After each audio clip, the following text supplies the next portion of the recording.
Le Premier ministre de la Bulgarie, Rosen Geliaskov, a démissionné le 11 décembre après des semaines de manifestations contre la corruption. Il a annoncé sa démission par le biais d'une déclaration à la presse, seulement quelques minutes avant que le Parlement ne se réunisse pour voter une motion de censure contre le gouvernement de Geliaskov, présentée par le Parti libéral Continuer le changement, PP, la principale force d'opposition. Les libéraux accusaient le gouvernement d'avoir échoué dans la politique économique du pays. Le gouvernement démissionne aujourd'hui, a déclaré Geliaskov aux journalistes. Des milliers de personnes ont manifesté en Bulgarie contre les plans budgétaires du gouvernement, forçant ensuite l'exécutif à y renoncer. Par la suite, les manifestants ont exigé la démission du cabinet gouvernemental.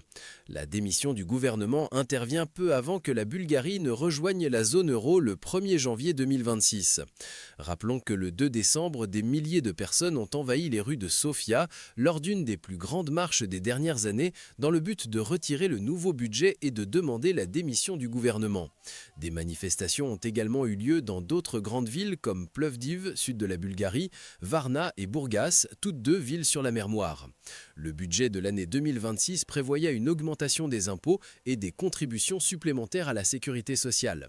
De plus, les citoyens ont élevé la voix contre la corruption dans le secteur public, demandant le départ du gouvernement dirigé par Rosen Geliaskov.